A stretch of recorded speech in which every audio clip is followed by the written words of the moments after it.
Loading screen, welcome back, welcome back. We just finished our first battle as Carl Franz. We're now loading into what I expect to be the campaign map. Let's have a look. Hey, the campaign map. Run for their burrows, Emperor. Their dead and dying litter the field. Altdorf is safe. Let's listen to our advisor. We are playing the tutorial. Okay, click that button. Amazing. The capital may be secure, yet many enemies still surround you. Survey the map for yourself, Your Eminence. Liking it. Fast movement. The lands to the north of the Reich are controlled from Middenheim, my Emperor. Elector Count Boris Todbringer, Graf of Middenheim, was a rival claimant to the throne, and bitter that you have taken the mantle. Middenheim. So this is Middenheim. So that's his name. Karlberg. Whatever. Don't care enough. Right. And then I guess this camera movement. This mouse. Okay. This feels awkward because this screen is still missing the default GUI elements that I expect. Marienburg. The wealthy city-state of Marienburg lies to the west. It seceded over 70 years ago in a corrupt deal that brought shame on the Empire.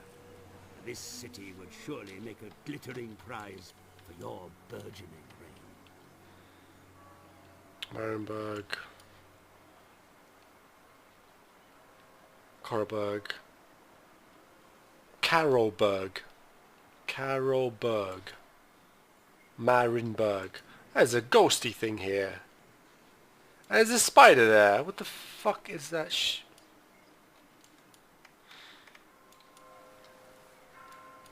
Okay, what does it want me to do next? Oh, there's an arrow. There it is.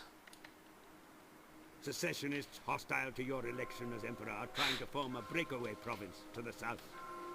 They will mobilize against you and march against Altdorf when their strength is sufficient. So, okay. Humans. There's a lot of other humans here. There's probably some vampires and greenskins as well. They want to take my stuff. We don't want to give our stuff away. But I want to take their stuff instead. So we're going to go ahead and do that. What this tutorial just did is it pointed out Valentine's, the Karlberg, Marienburg, and Gromberg. We're going to take over this stuff. It's going to be amazing. We are, I assume, yes, exactly. Relations, attitude, at war, condemn us. War with Empire, secessionists. Unfriendly, -30. Remember, friends, relearning how to play this game. We'll get there. And we're at war with these guys as well. Who are these? We're at war with everyone. Nobody likes us. So lonely. Oh, so lonely. Click that shit. The secessionists cannot be allowed to defy your rule and field their own armies. The time to move against them is now, Your Eminence. Let's select the army, just like the tutorial says. Click. Okay. Armies are used to attack and defend settlements and fight enemy armies. An army is always led by a lord. Okay? A lord. Lord characters within a faction can be appointed to the command of an army. Each army on the campaign map is commanded by and contains one lord.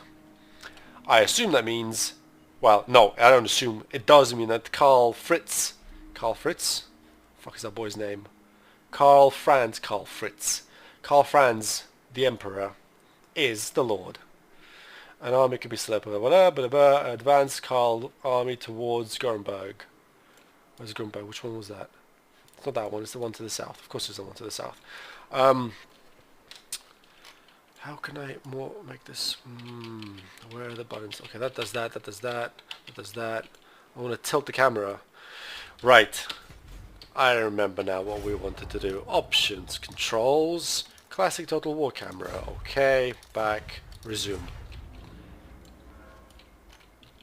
Right, so when you zoom out, the camera assumes a harder angle of attack on the map. I zoom out, I see more of the map. I zoom in, I focus in. Let me double check I'm not lying. with what I just said. Not game settings. Not that setting. You know, not real, is it? We'll leave it. No, we'll leave it at normal. We're not going to be special snowflakes here. Not that. Where the hell? There we go. And the standard camera doesn't, right? Yeah. How then do you tilt it? Not that way, not that way. What's the other buttons does this? That does that. That does that. That turns it. This. Hey. No, I don't like this. We will use the controls of the classic Total War camera with the classic, this, that.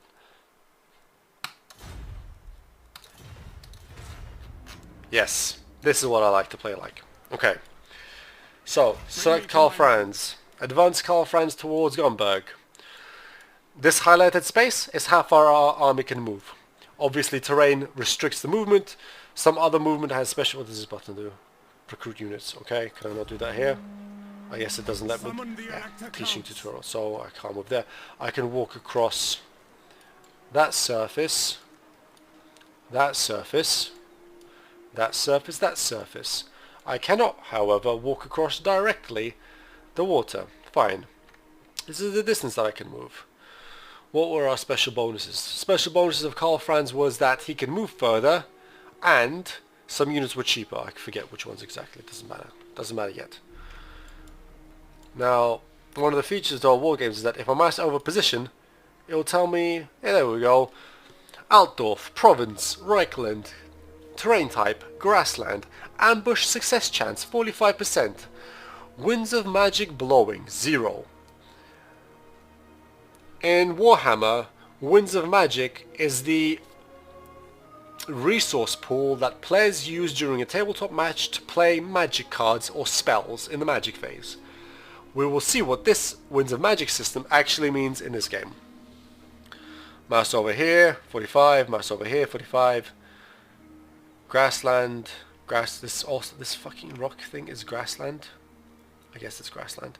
This is forest. Chance of ambush 70%. I thought so. Oh, I guess the other point thing to note out is that, so the way the previous game Attila did this is that, in fact I think even before Attila the games did this, Total War games, the battle map is generated by two armies fighting on the campaign map. Now, depending on where that fight takes place, it uses a different terrain tile set for that fight. These can be limited or random generated. I can't actually remember if they're random generated, but these are, I think there was a limited set based on where you were in the world, and then these would spawn up and you would go ahead and fight the battle. It's pretty cool. So we are going to, well, we're told to go here. We're going to go here, we can go there, we can go there, we can go there. Onwards! Good. Such decisive action will leave the enemy in no doubt. It was very decisive. That's a decisive right click. To fight or to capitulate. Okay, we did that. More men stand ready to take up arms for your cause, my Emperor. Recruit them, and they will be ready to fight in the battles that are to come.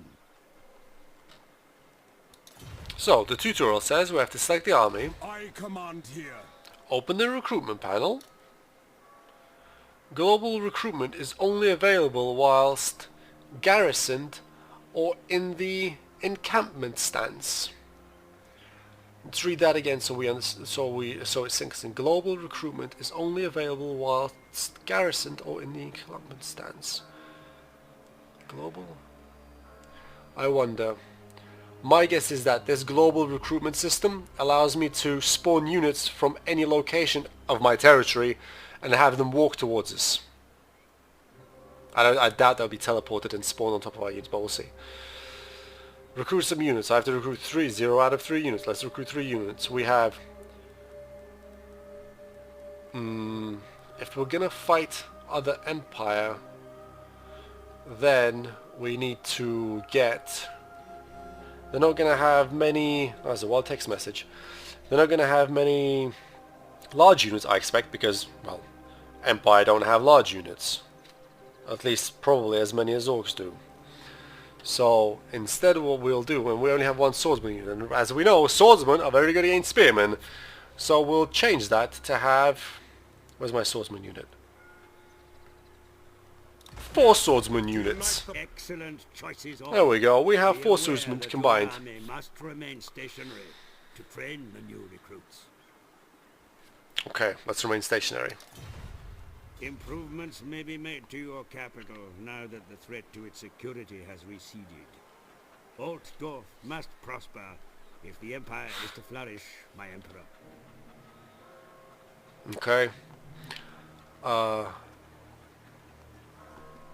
Pottery, strategic location, garrison size, public order, taxes, money income. We will talk about what these do later.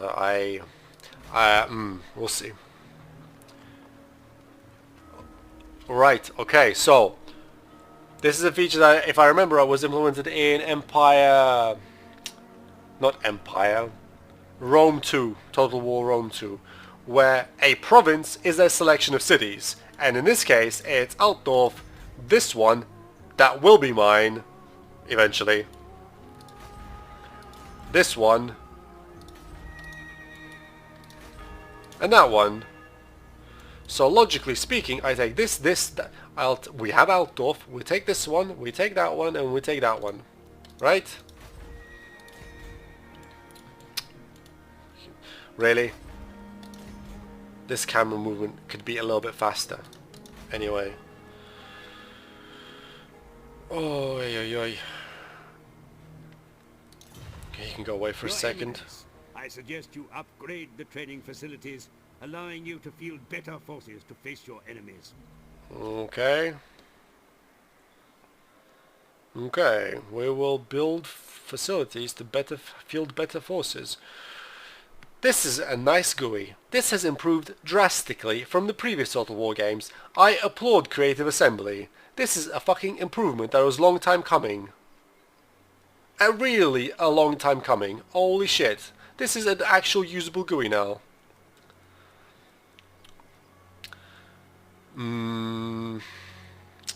The question here is, how OCD do we want to be in terms of finding out what the different things do? You know what? Let's not stress about it too much. We will try to prevent the excessive compulsive by reading everything and trying to understand everything all at the beginning without actually enjoying the game, my friends. So let's do this. Let's build ourselves this building. Building this will give us, I assume, halberdiers, spearmen, and crossbowmen. Let's build this building. The Imperial engineers will begin construction at once. Go forth, engineers. What is this? Growth.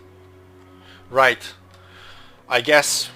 No, I'm gonna go over these just so I really remember what they actually mean for myself also. So, growth. Once the growth bar filled... No, we won't read that. Population? No, we will read that. The population, spent, upgrading. Okay. So, when this fills up, when we get one of these, we can buy this. This slot will unlock when you upgrade your main settlement to building chain level 3. Building chain level 2, 3. So we get this. Does this cost growth? Population? No, that does not cost population. But what will cost population is removing this lock from this slot. Because the gameplay here is that the gameplay in settlement management is that you optimize this province for whatever purpose you want it. So that if it's a money producing province, then the buildings you build there give you more money than it would otherwise, right? And if it's a troop producing province, then the buildings you build there are specifically geared towards building the troops that you want. So that's the little mini game that you have with province management. And what growth and population does is that it allows you to unlock these, and these are exponentially more expensive than previous. So when we get this province, this will be cheap. Well, we'll probably get this, but this will be expensive, and this will be even more expensive. Growth, and this is the rate. Is it the rate? I think this is the rate. This number is the rate at which this increases every turn. Yeah, there you go, it tells us. Turns until surplus point. 4 turns. Well done. They could have probably condensed this a little bit instead of taking up so much pixel space. The amount of money we make. The public order. So, I can't remember which game it was that they changed this, but... So, public order is a range of -100 to 100. 0 being in the neutral position. At -100, something bad happens. At 100, or nearby, I can't remember, I think something good happens. But at -100, some bad shit happens, and there is probably a revolt, and there's army uprising, and all kinds of shit starts to go horribly wrong. So, a key gameplay component is the development of your province while managing public order to not allow this shit to go too bad. We'll see how we actually do this, but the key gameplay is one thing. It depends how we actually do the execution of it. It depends on the buildings that we can build or not build. Then corruption. Corruption reflects the extent to which the province has been influenced by chaos or the undead. It can be affected by characters either through their presence of heroes or through the skills and items. Oh, there's items in this game. Interesting. I guess there's actually technically also items in Attila. But okay, so there's items in this game. I guess it makes more sense because this is Warhammer. And that does actually make more sense. Items here make more sense than in Attila, that is a historical game rather than a fantasy one. Corruption 0-0. Numbers. We don't have to deal with it. Fine. Province effects.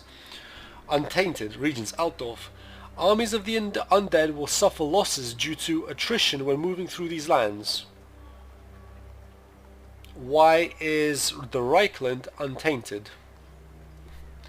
Is that something that can be gained or turned on, or is it just there because? I wonder. Let's click on this thing. No. Okay, fine. We'll play the tutorial and we'll stop speaking. Click this gizmo.